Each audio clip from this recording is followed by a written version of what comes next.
Hello and welcome to the Data Engineering Podcast, the show about modern data management. Atlan is the metadata hub for your data ecosystem. Instead of locking your metadata into a new silo, unleash its transformative potential with Atlan's active metadata capabilities. Push information about data freshness and quality to your business intelligence, automatically scale up and down your warehouse based on usage patterns, and let the bots answer those questions in Slack so that the humans can focus on delivering real value. Go to dataengineeringpodcast.com/Atlan today, that's ATLAN, to learn more about how Atlan's active metadata platform is helping pioneering data teams like Postman, Plaid, WeWork, and Unilever achieve extraordinary things with metadata. When you're ready to build your next pipeline or want to test out the projects you hear about on the show, you'll need somewhere to deploy it, so check out our friends at Linode.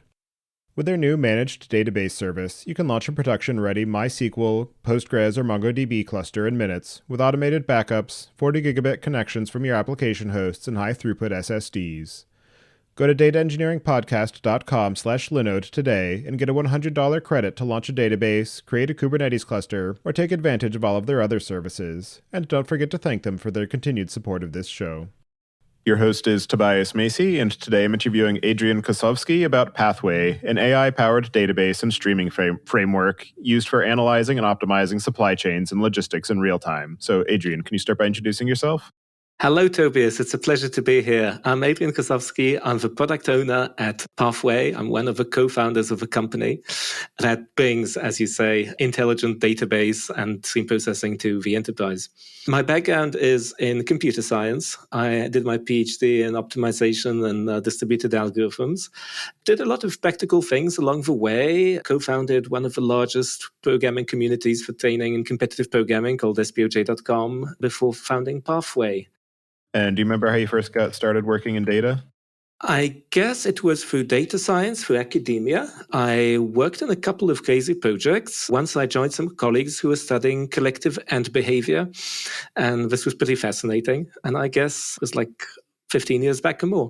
In terms of the Pathway project, can you give a bit of an overview about what it is that you're building there and some of the story behind how it got started and why this was the problem that you wanted to spend your time and energy on?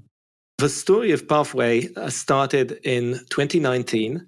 Zuzana Stamirowska, who is our CEO, was working with leaders of the logistics industry to bring machine learning to logistics, to introduce predictive capabilities in all those touchy little issues in supply chain that are costing the world economy tens of billions of dollars. So it was one of those areas where data engineering had a long way to go, and this was something we were soon to realize because machine learning methods, as we knew them, as we tried to implement them, somehow didn't fit together with the data that was available. The data that was available was actually surprisingly good in the sense that because of IoT deployment and other advances in the industry was beginning to actually collect large quantities of almost live data on how things move, what their status is. Just that putting it all together was proving to be a challenge. So as far as the kind of focus in the messaging on the Pathway website, there's a kind of strong direction or orientation towards the question of logistics and supply chain. And I'm wondering if you can talk to some of the primary challenges that you're looking to address with Pathway and who you view as some of the, at least initial target users of the Pathway product to be able to help address some of those challenges. Sure, that's an excellent question. So I do realize that we are entering one of the industries which is perhaps less known to outsiders. It was a big adventure for us also to work in this industry and with the leaders of the industry. So we got to work with some of the largest world's freight forwarders and postal services that were covering a large part of the globe. So these are companies that actually often have their HQs in Europe because somehow it happens that logistics companies that have a freight forwarding model are European, and North American scene is slightly different in terms of structure. So we got to know these companies, we got to work with them, we got to work with their data sources and learned a lot from their teams. And now the kind of challenges that come in are really at a lot of different levels. One type of challenge is really one from the CIO perspective of building an information strategy which makes sure that all the data that's available to the company is being put to good use. It's like finding the value that's hidden away in the data. And this is a strategic objective that takes years and years to implement. And in fact, this requires working with HQ of these companies, making sure that they get data that's usable to improve in general the process and the utilization of data, the usefulness of data in the company.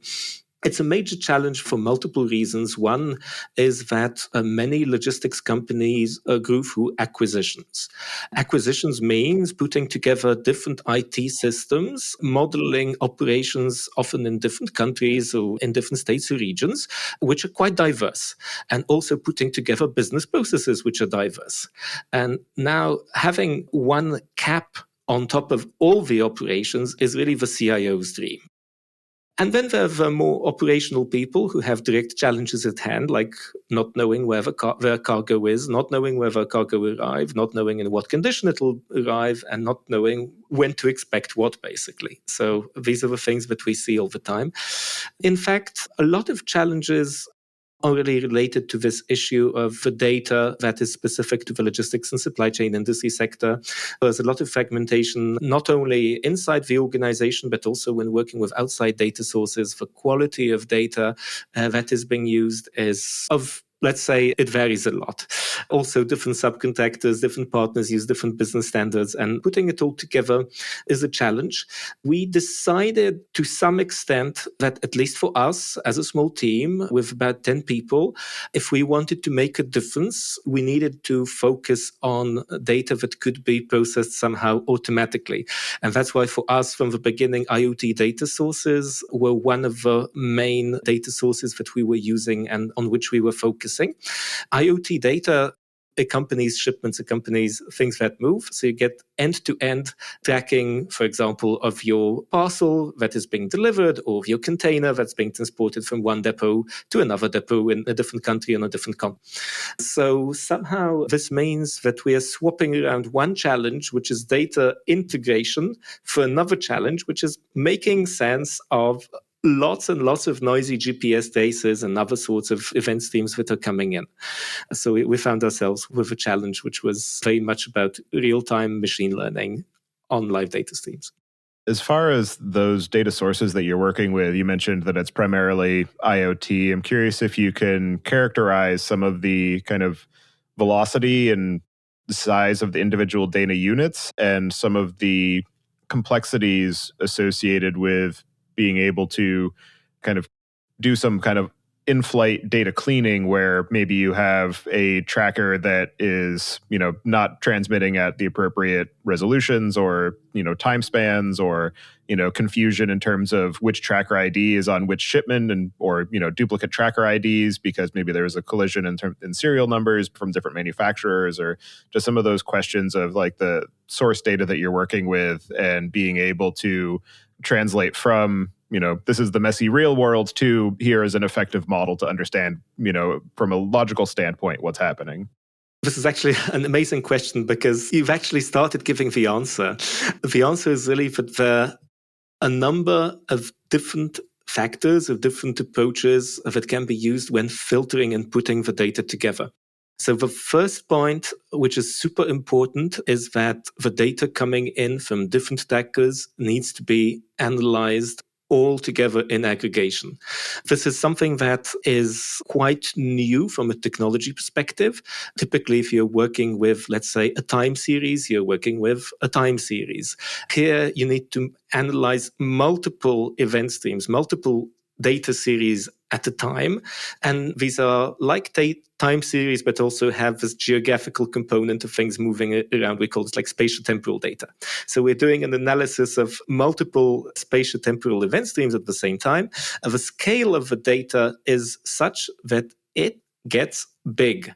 It kind of doesn't enter exactly into the same realm of processing, let's say, as high volume trading, high volume anything. It's not like you're getting millions of data points per second. It's not this range, but the amount of data is such that, let's say, a typical streaming system is able to push it through through the streaming system. A message queue is able to handle it, but the difficulty comes in with the what next phase. After we've read in the data, we're capable of handling such amounts of data. So let's take an example. We're following a fleet of 5,000 containers or 5,000 trucks. We're getting something like 1,000 data points per minute, and we would want to process it with sub-minute latency. And already at this scale, interpreting all the data points together means that there's some serious analysis which has to go on.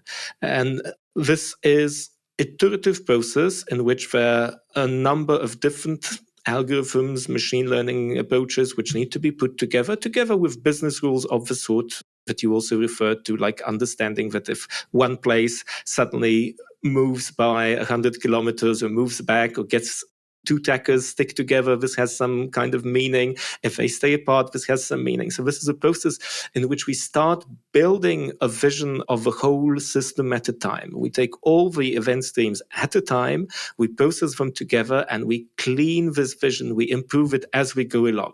So we have an iterative improvement process which aims to refine the whole view of the whole process. One difficulty that comes in is obviously the fact that this is highly iterative in the sense that you see quite often in machine learning and you don't see so often in data pipelines. Data pipelines are inherently like left to right with well-defined steps. Here we have a process in which sometimes you have to iterate until convergence or improve as long as needed, and so on. So this is one challenge. The other challenge is that when I say like 1,000 data points per minute, this doesn't sound maybe like an enormous number, but it means that in the course of a year, we're already working with large millions of data points. And at this point, running any sort of batch processing algorithm is kind of out of the question. So we're in the streaming realm. Absolutely. And the other point too of you're not working on massive volumes of data, but the data that you are working with has, each individual unit of information has substantial significance and business impact on the company that is trying to analyze that data. Whereas in higher volume cases, an individual data point can be left out and it's not going to be a massive impact on the overall analysis. Whereas if you miss a critical event in logistics realm where maybe you say, I don't have a delivery event for this unit, so I have no idea where it actually is anymore. Now all of a sudden you've got a shipping container sitting in a dockyard for months when it should have been at the customer already. So that's another aspect of kind of the quality and reliability element that you're working with. That's so. And if you think about it, like from a point of view of data tables or database, most of the usual applications in aggregation were averaging, finding means, finding trends. And here, indeed, we're looking at those outlying data points. So it's more the anomaly detection realm where we need to signal flag some parts of the data set which are behaving differently from others. This calls for indeed an approach which is slightly different, slightly more oriented towards the importance of individual data points. It's not like a lot of anomalies happening, but they can be happening anywhere. One confounding difficulty is that when working in the anomaly detection realm, there's the hardware engineers and signal processing engineers have always had is telling between an anomaly and an aberration, or in other words, telling between an error in the actual process, something that's gone wrong out there in the physical world, a container which went overboard and is swimming with a fish, and an error in the data collection process, which could have happened anywhere between the sensor device malfunctioning up to some error in a data transformation between two systems where, let's say, -1 got swapped for 255 or something like that. So telling between these two types of errors, between data errors and errors in the process, anomalies, is a big exercise. In general, logistics operations, as we all know, are highly perturbed. Spoiler is that they're not as perturbed as the data itself. The data is still problematic. So if you were just to start without any data filtering, you'd be in a world where the volume of data errors, data issues is probably something like 10 to 100 times higher than the issues issues with the actual process, the issues that need attention. So just flagging data points and telling people, look out at this, look out at that, look out for that, is kind of out of the question. Any human operator would be exasperated soon, and it's not the way to go. We typically manage to get to a level where the level of actual issues that are detected in the process, in the business process or in the physical world, is substantially higher than the level of anomalies or malfunctions that slip past our attention. So this is already the place to be. For this, there are many aspects to it. Again, in logistics, the supply chain, the world used to be a more stable place. So people were planning for 2 or 3 years ahead. These days, it's 1 month ahead at best. And sometimes the process changes every week or almost all the time. In this respect, there's an extra challenge of telling between an anomaly in the process and the new normal, which means that the process has changed, has adapted. And these changes can be tiny and trivial, like, for example, a warehouse changing the door by which goods enter, which means that if you were to analyze using the old data, you would probably have a completely different idea of the waiting time, because based on just the locations of the trucks, you'd have your process in a different place. The same happens all across the operations that are going on for railway operations, tax change, and so on. And the other interesting element of the logistics problem is I'm curious if you can talk to the types of latencies that people are accepting or expecting, where are they able to say, okay, this event happened, I need to know, whether it's anomalous within 5 seconds or 5 hours or 5 days. So I'm wondering, in conjunction with the messiness of the data and the inherent kind of challenges of real world logistics and the rate at which the human operators need to be alerted to something has legitimately gone wrong and I need to act upon it. I'd say that as a rule of thumb, the data collection process and the latency of actually the data coming in, so the frequency of a measurements being made, that kind of defines the pace of a process. If people need to measure every 1 minute, 3 minutes, 5 minutes, it probably gives the right sort of ballpark in terms of their expectations of how much latency they can tolerate. And then the software layer, or the cloud layer, the communications layer shouldn't add too much on top of the data collection latency. But being practical, if you didn't care to measure for 3 minutes, you probably don't care if you wait another 30 seconds. So, digging more into Pathway itself, the tagline is that Pathway is the database that thinks. And I'm wondering if you can draw some parallels between what you're building and what the core message is with that tagline versus some of the more quote unquote traditional data systems. So relational databases, data warehouses, streaming systems, and the way that you are embedding some of that kind of intelligence and analysis into the data pathway versus the way that it has been till now. The positioning question here is a super interesting one, because we came with the ambition to resolve a certain problem and we found ourselves designing a tool which comes into the space. It seems to be a new type of space, which is on the intersection of data processing, stream data processing, and enterprise intelligence. I believe Gartner is trying to coin a new category for it, something like augmented enterprise intelligence. But essentially, it's really the interface between systems that are capable of processing data, of doing data storage, and systems that are capable of running some kind of intelligence on top. So the relation would be in general that if you have a database does what it does extremely well, but it has limited capacity. It typically, an SQL database, you will rely on for storage and all the things that come with storage, plus the capacity to perform certain very simple computations, which are notably updating an index, which allows for SQL queries and SQL extensions. But here you stay in a limited catalog of use cases which you can handle, and it's somehow defined by the indexing of the data. What you index, to some extent, defines what you can query. If we go outside databases, then this parallel between data processing, which is kind of proactive, which you can call analytical, because it comes in a way with the data which comes in and the queries which are on demand. This is like the key design question of how to make things in the logic update proactively so that queries run fast. Databases have as their starting point just to maintain tables and possibly to allow for fast table operations, joins, aggregates, and the like. For us, the real objective is to quickly update a worldview which can be queried. I guess the simplest case which you can think of, I think is good for intuition, is asking about your travel time between A and B. So suppose you want to get back through heavy traffic to your place after work.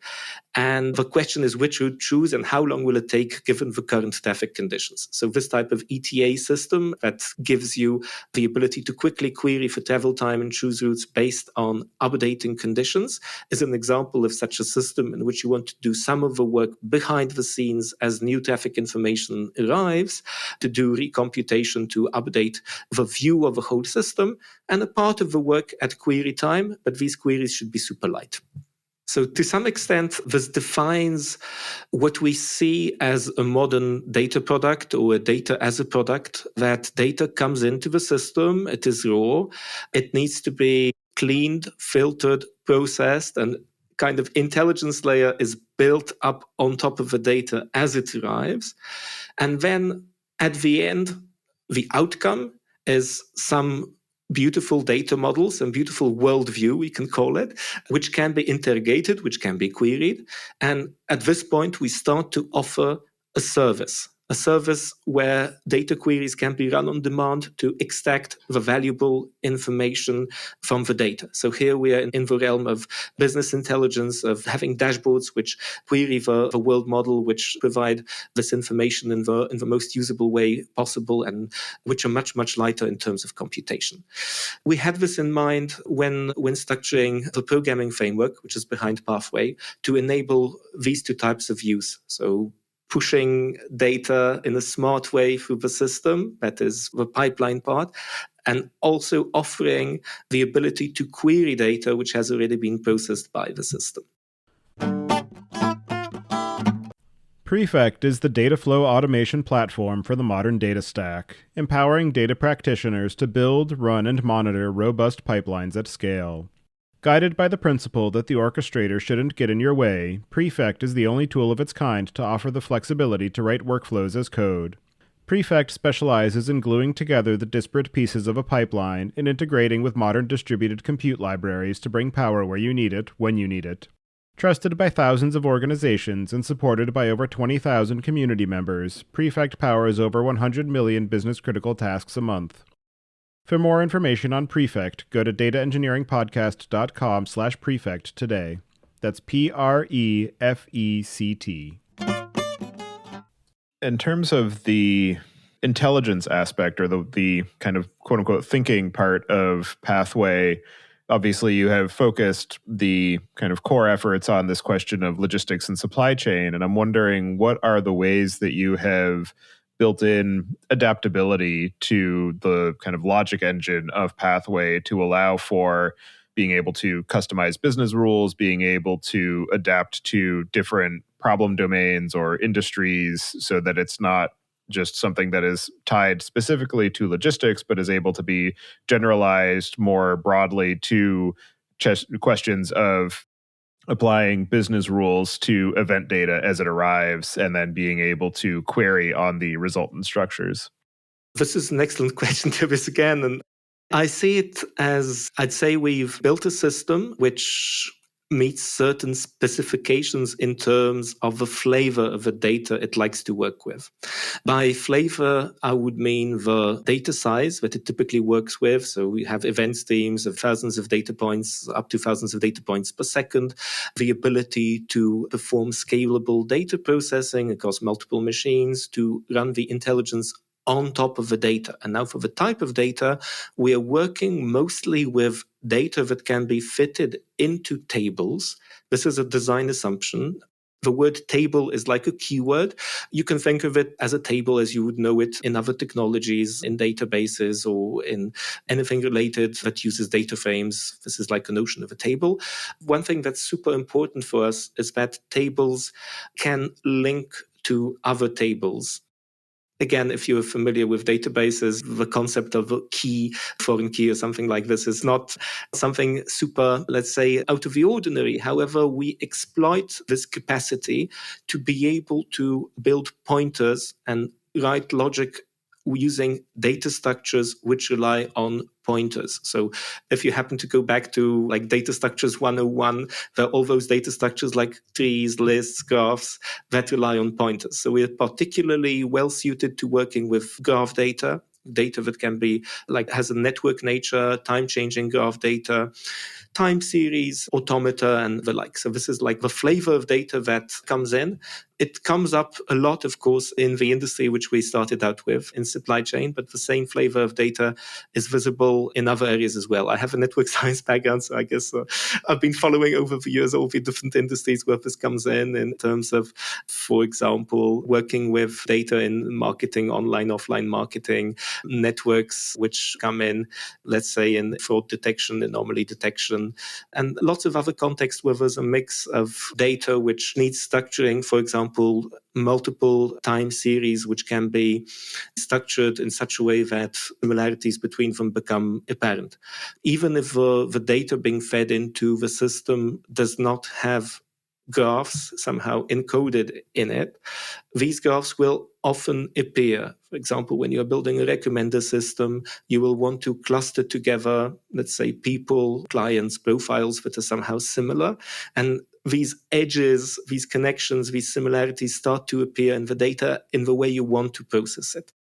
So we come to a place where we enable data transformations which go way beyond what you would typically ever want to do in SQL. This involves doing machine learning algorithms like clusterings, like, again, recommendations, classifications, etc., based on similarities between vectors, time series, and the like. And so digging into the Pathway project itself, there are, I guess, two questions that I want to dig into. The first one is, as far as the kind of positioning of what you're building, on the one hand, it's a database, it's a streaming system, it's, this unit of technology. But on the other hand, you're also providing a service for logistics companies, other companies that are trying to deal with evented data, to be able to have a way to say, I'm just going to throw all my data at it and I can get some analysis out. I don't actually care what's under the covers. The first question is maybe digging into how you think about the kind of positioning and explaining what it is that you're building, depending on who you're talking to. And then we can dig more into the specifics of kind of like the implementation details.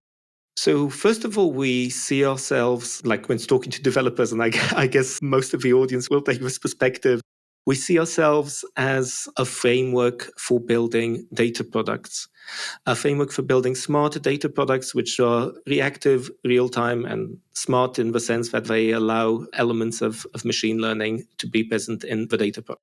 And now our precise offering for logistics is a data product which is built on top of our framework.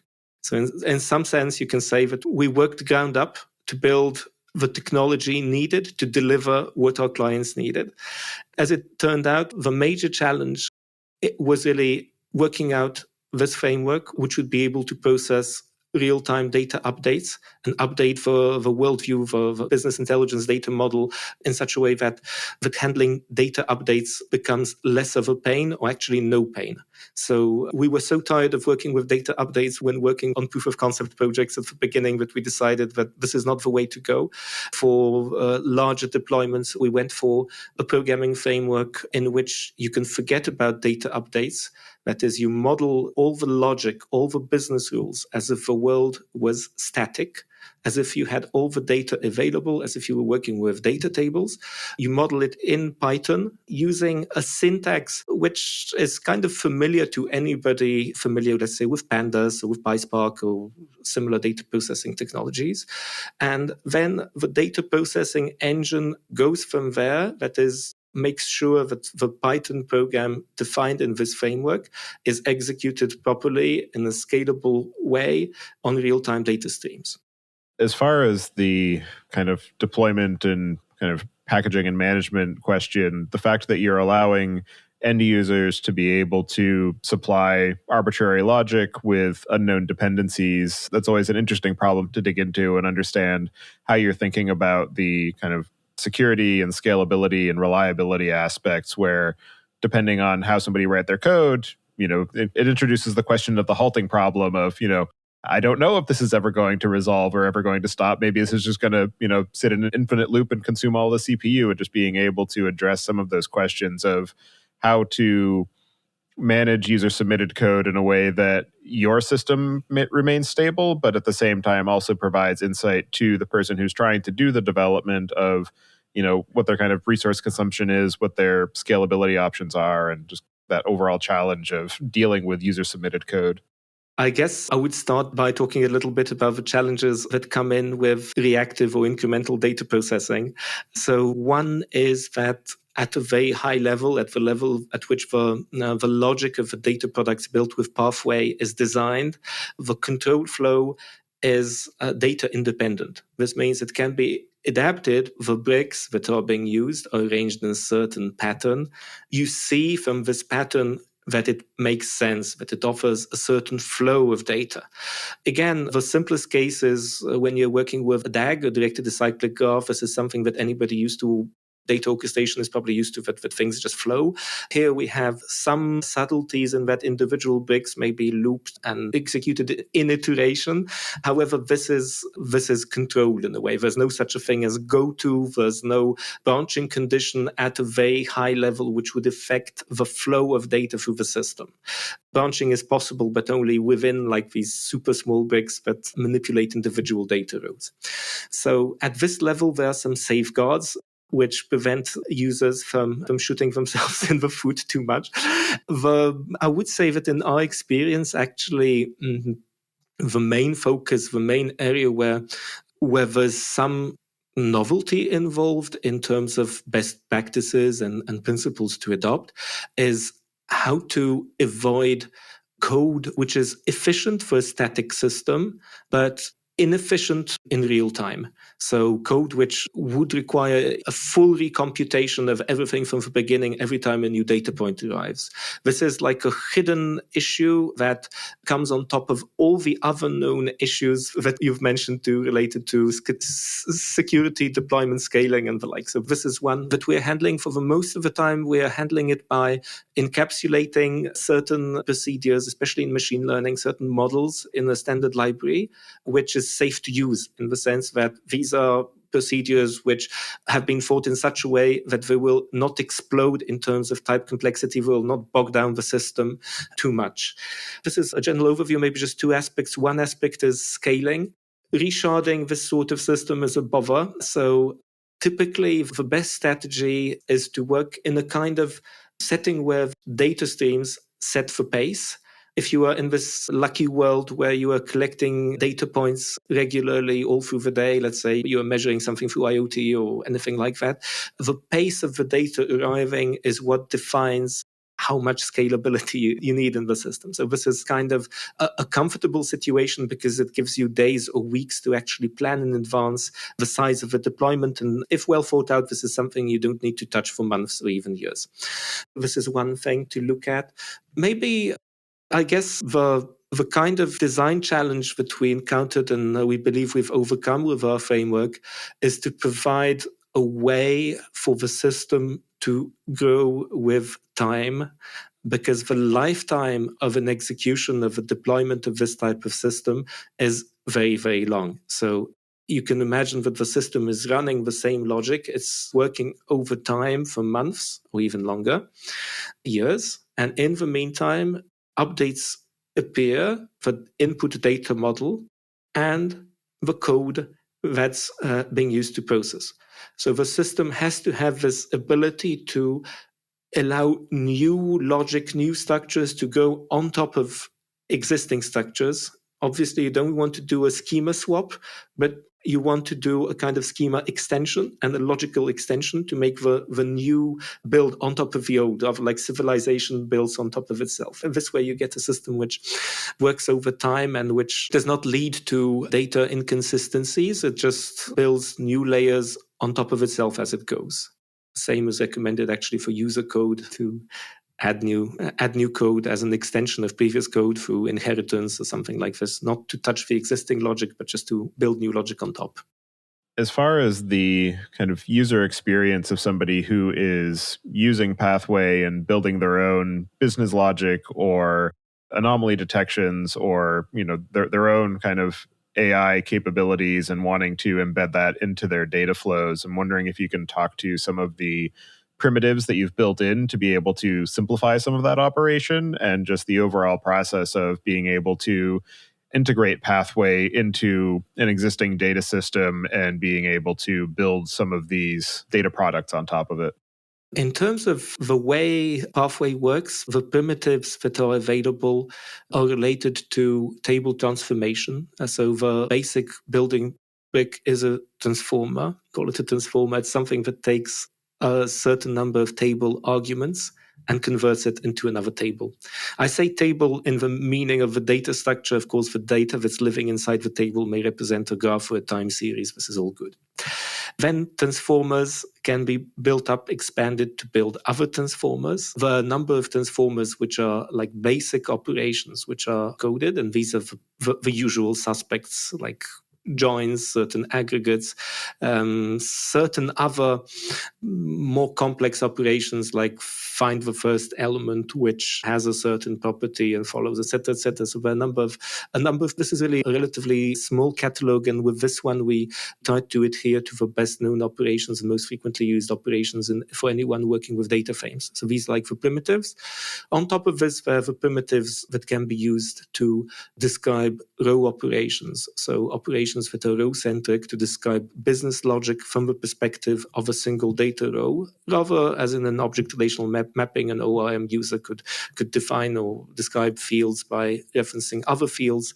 This logic allows to reference other fields in the same row, fields of linked rows with a foreign key pointer mechanism and so on, and to describe logic base built up on this. The final, let's say, mechanism is iterations, is the ability to handle loops and to run algorithms cyclically, and this allows us to express message passing approaches in particular to allow for items to communicate with each other, exchange messages until convergence. And building from here, the team behind Pathway is a team with diverse experience. Our CTO, Jan, is somebody who's been through Google Brain, who's co-author of two of the three godfathers of AI, so somebody who's worked in many different contexts in machine learning and also in developing frameworks.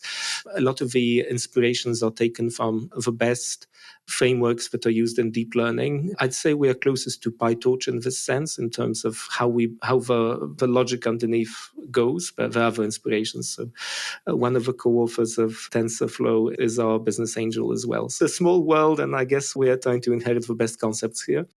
At the same time, the routines that we are building in this framework are those that make sense in real time in a world with continuously changing data. So where the model can be continuously updated. If you try to go for algorithms or models which need a revolution with every new data point, you're probably in a bad place for multiple reasons. We are unable to handle it. It's also quite often the case that if this is the case, then the solution is so unstable because everything changes from second to second that you probably don't want to go in this direction. So we've provided a selection of models which have this property that small data updates provide small updates to the model, small in the sense of low computation time, low computational effort. So these would be algorithms, again, in the clustering world, in the classification world, some detection of process changes, so working with Markov chains, and standard routines for working with typical data structures like graphs, the sort of things that you see in typical frameworks for working with graphs like NetworkX, for example. And the difference really is that all of these routines are built on top of a framework. That is, they're library routines. It's not something like hard-coded in a database that you can never change this behavior, that you're given a closed catalog. It's really an open catalog. And we are very much counting on developing this after our developer launch, meaning opening of the enterprise technology to the broader developer community, which is planned very soon. And we are hoping to develop both a community which is excited about developing new algorithms, new machine learning models implemented in Pathway, and also very direct partnerships with people who I know are developing similar approaches that fit well into the framework, but just don't have the tooling to do it. So to give them the tooling. Data engineers don't enjoy writing, maintaining, and modifying ETL pipelines all day, every day, especially once they realized that 90% of all major data sources like Google Analytics, Salesforce, AdWords, Facebook, and spreadsheets are already available as plug-and-play connectors with reliable, intuitive SaaS solutions. Hevo Data is a highly reliable and intuitive data pipeline platform used by data engineers from over 40 countries to set up and run low-latency ELT pipelines with zero maintenance. Boasting more than 150 out-of-the-box connectors that can be set up in minutes, Hevo also allows you to monitor and control your pipelines. You get real-time data flow visibility with fail-safe mechanisms and alerts if anything breaks. Preload transformations and auto-schema mapping precisely control how data lands in your destination. Models and workflows to transform data for analytics, and reverse ETL capability to move the transformed data back to your business software to inspire timely action.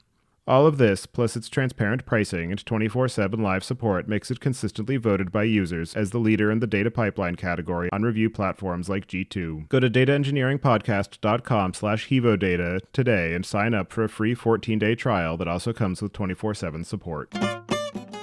One other piece that's interesting about, in particular, the logistics question, but also more broadly the kind of evented capabilities of Pathway, is being able to kind of analyze across disparate event streams, where maybe in order to make a decision about whether or not something is anomalous, you need to be able to pull in information from multiple different sensors or maybe different types of sensors, or you're pulling in information from IoT sensors in a given shipment, as well as the records from a shipping manifest that you're expecting, and you need to be able to analyze across those. And I'm wondering, what are some of the mechanisms that you use to be able to coordinate across those event streams, particularly given that they're not necessarily going to be receiving information at the same frequencies?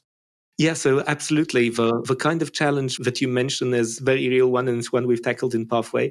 It's a fascinating topic because indeed the data is both disparate in terms of the data source that's involved, but also in the sense that, let's say, even if you have two GPS trackers which are put on a single vehicle, they will not be measuring in exactly the same places. So you'll end up with two GPS traces, which are, they describe roughly the same route, but each of them measures in a slightly different place. They're slightly shifted, and you have to find the similarity between the two patterns, or to fit one pattern into the other. So this is a kind of challenge in which the main problem is really, first of all, to define the right space, perhaps space in a mathematical sense, in which all of the data lives, to be able to put it together and to make it directly comparable. One of the leitmotifs behind Pathway, and this is, I'll be disclosing some of the secret sauce, but maybe not too much, is that we really like discrete worlds, discrete data structures. One of the reasons for this is that when you are updating things in a computer, the cost to update a memory cell or a data entry is the same regardless of whether you are updating the value by one or by a lot. So in some sense, working in a discrete world means that you want to work with discrete changes. There's a change or there's no change, right? And working in a continuous world would be like saying, there was just this little bit of change, something. And we like to work with discrete data, which means we put data as soon as possible in a discrete representation. So, for example, with geographical data, we use discrete representations as soon as possible. When I say a discrete representation, you might think raster or something like this, but raster is actually too coarse. It's some kind of adaptive mesh approaches which help a lot to put all the different data sources in the same space. If you look at it like from a sufficiently distant perspective, every process that you can analyze, be it a physical process, be it a business process, is really like an automaton which is moving around some kind of graph. So it's a finite state machine approach. It's just that this graph that you're moving around can sometimes be very big. A graph which represents, for example, all the depots and routes in your logistics operations. It may be a much smaller graph which represents the logical states of your transport process, like empty, full, loading, unloading, reloading. But you're moving along the graph. And now you find yourself with multiple walkers on this graph, multiple finite automata which are moving, following slightly different routes at comparable times, and you need to find the similarities between these routes. But already putting them in the same space, in the same world, makes them directly comparable, because without this step, it's kind of a major challenge to get anything done so efficiently, because you end up comparing everything else in a continuous space, even comparing like if two routes are similar and how far they are, and trying to align two routes in time and in space is something like a DTW algorithm. It's not super pleasant and it's not super efficient, and in real time it's even worse. In terms of the applications of Pathway and the ways that you have built on top of it, the ways you're seeing other people start to build on top of it, what are some of the most interesting or innovative or unexpected ways that you've seen it used? We've built a system which allows for handling data updates with sub-second latency up to a couple of seconds, which is pretty neat. We've got to a place where actually there's a lot of interest in putting Pathway in human-in-the-loop interactions. So making Pathway part of a reactive design in which the user can actually tune input parameters, make corrections to input data points, add some settings, add some kind of, let's say, guidelines or hints or suggestions or improvements, add them into the system through a user interface, and see their fixes, their changes being taken into account in real time. This is something that we weren't expecting at first. We weren't expecting this type of use, but actually there would be a feedback loop from outputs via user interface to inputs, but this is just another input data stream for us. So this is something that we're handling.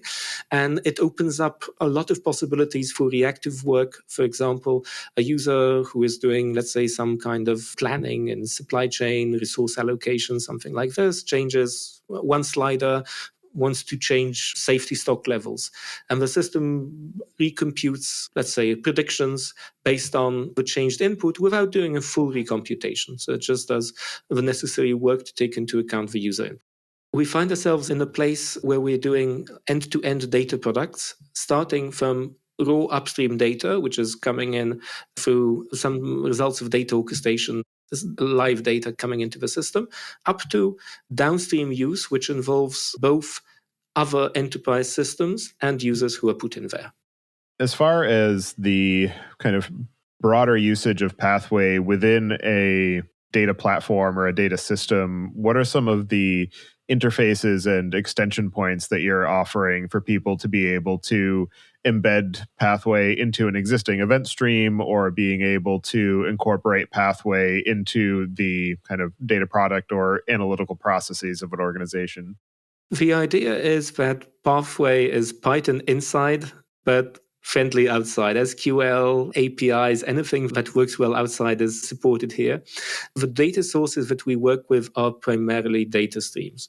This means that we work both with downstream and upstream streaming systems, streaming solutions which are already put into place, or with change data capture that's both available at input and output. That is, we can synchronize some of Pathway's input data tables with existing data tables in other databases, and likewise synchronize some of the output tables with output tables in databases.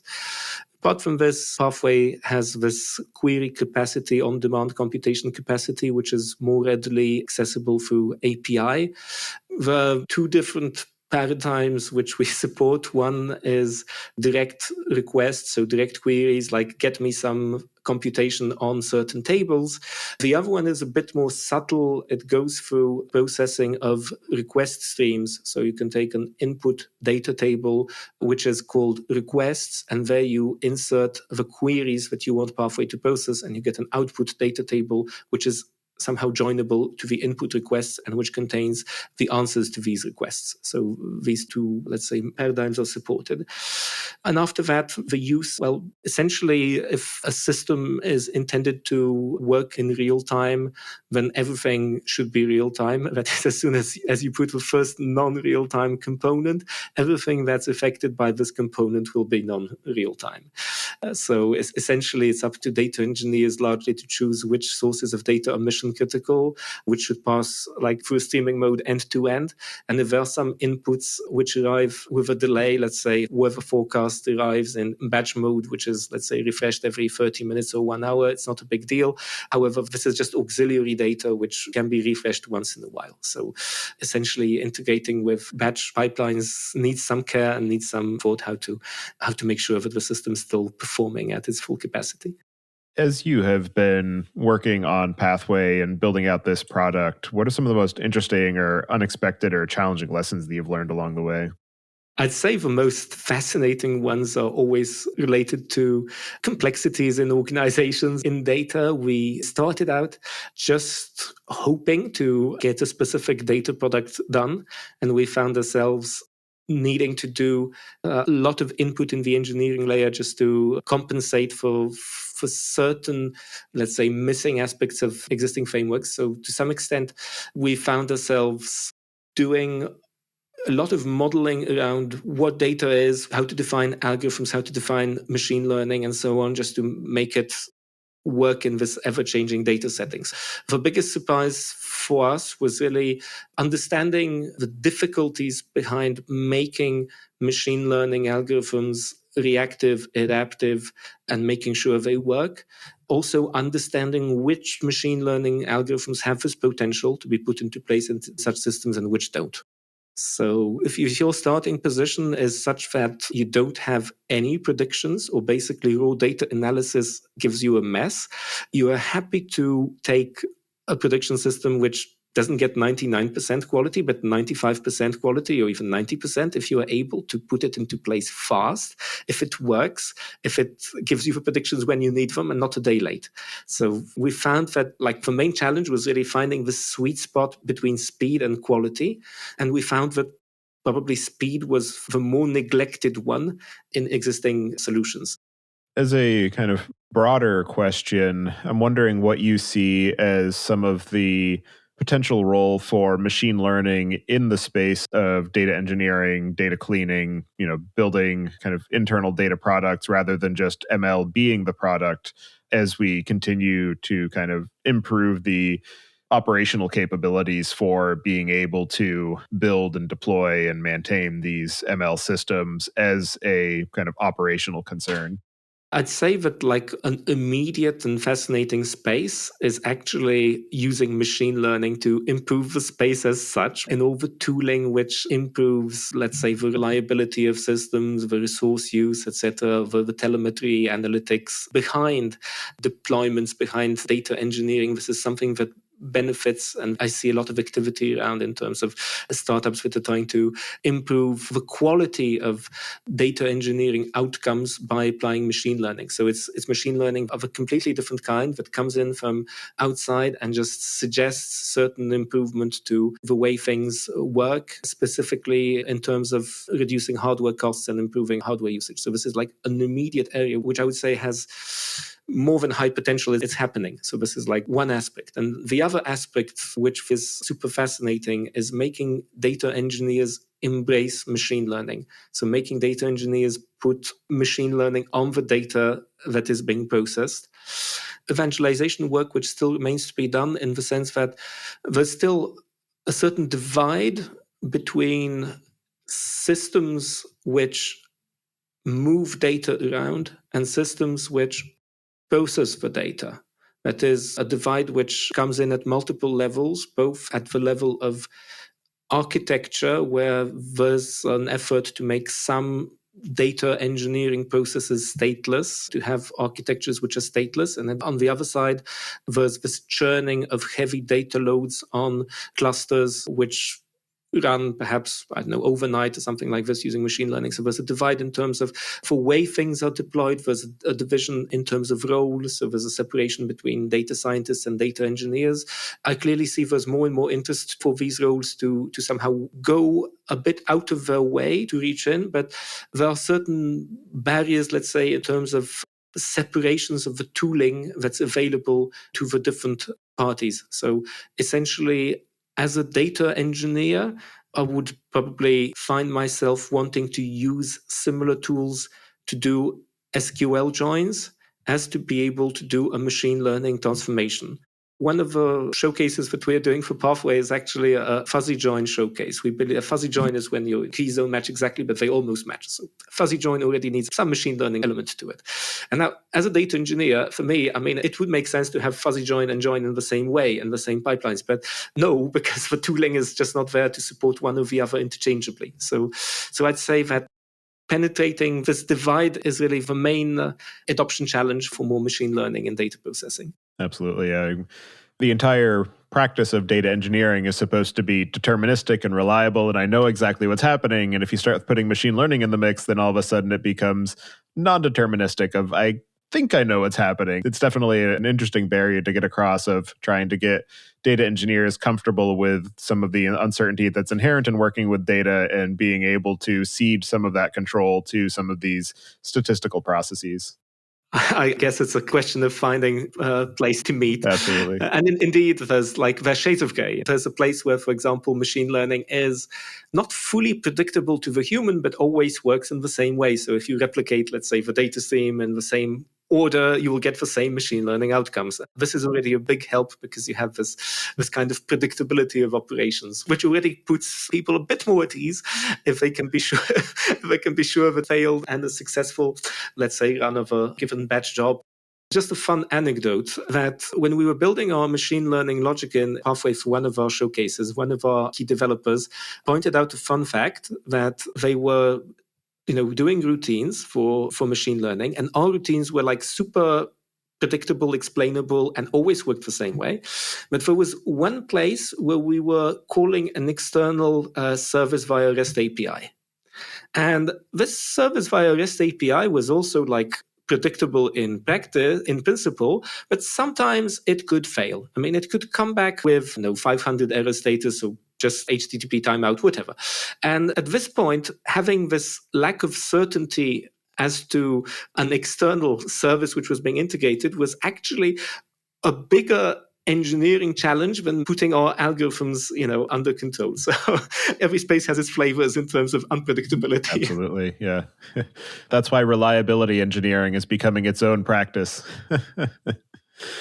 Definitely happy to be in an area where we can explore this and hopefully contribute as well. Absolutely. So for people who are interested in being able to embed some of this intelligence and business rules into the flow of their data streams, what are the cases where Pathway is the wrong choice? So there are obviously cases where it's the right choice. Working with anything that fits into a table is the right choice. And then there are things that don't fit into tables snugly, like, say, videos or, I don't know, even images that are changing quickly. And this is the kind of data which comes in with its own, let's say, baggage of methods. But it's deep learning approaches, which also things like continuous learning on neural networks, which relearn over time, things like this. This is not something that we would natively support, and it's a bit beside our main paradigm. So I wouldn't be as direct as saying that if you are using a GPU, it's probably not something for us, but it's true that GPU computations are pretty good at doing things very fast from beginning to end, but not at doing incremental updates, and essentially because of the way the hardware is designed. The world of kind of deep learning GPUs, etc., is somewhere out of our space. As you continue to build and iterate on the Pathway product, what are some of the things you have planned for the near to medium term, or any particular projects or problem areas or industries that you're excited to dig into? The big event coming this fall is the opening of our developer technology, which we call the developer launch. So it's the moment when we will start building a developer community around Pathway, and we hope that maybe some members of the audience may be interested in joining as well, in joining the effort. And in terms of perspectives, I'd say it's also a discovery moment for us, because we know the ways we have used Pathway in logistics, in supply chain, in some complex network settings, and so on. But we are super thrilled to find out how our users and how developers who may potentially contribute in the future would want to use Pathway in what areas. We're just waiting to be surprised. Are there any other aspects of the Pathway project or the question of being able to embed some of the kind of decision making and intelligence into the data streams and into the data processing layer that we didn't discuss yet that you'd like to cover before we close out the show? One thing that's a fun fact, if you ever find yourself doing a join, you find that this join is taking too long, then you will find yourself in a place where you need to use a solution like Pathway, for example, one which handles some kind of state. This is also probably the right time to look at what else you'll be doing besides joins, how far and what capabilities may be needed in the system in the future to extend it in the machine learning sense. And this is, I guess, this is the place where we're super happy to meet and discuss and see what capabilities are needed and how else to extend our libraries. Absolutely. Well, for anybody who wants to get in touch with you and follow along with the work that you're doing, I'll have you add your preferred contact information to the show notes. And as the final question, I'd like to get your perspective on what you see as being the biggest gap in the tooling or technology that's available for data management today. I'd say that data management has gone a super long way in recent years. And the gap that we saw and that we are on is the one of having to handle data updates. Like, there's tooling which alleviates the pain, that makes it smaller, but there's still too little, I think, in terms of allowing us to forget about data updates from beginning to end and just focusing on designing logic and not thinking how it's implemented over time. So handling time is the biggest thing. Like, once this is done, I guess the next one will be working with past data snapshots and handling different timescales and different meanings of time in the system. Absolutely. Well, thank you very much for taking the time today to join me and share the work that you've been doing at Pathway. It's definitely a very interesting project and a fascinating area to discuss and dig into. I'm definitely excited to see more of machine learning getting pushed down into the data engineering layer. So I appreciate all of the time and energy that you and your team are putting into that. And I hope you enjoy the rest of your day. It's been a real pleasure. Have a great day too. And thanks so much.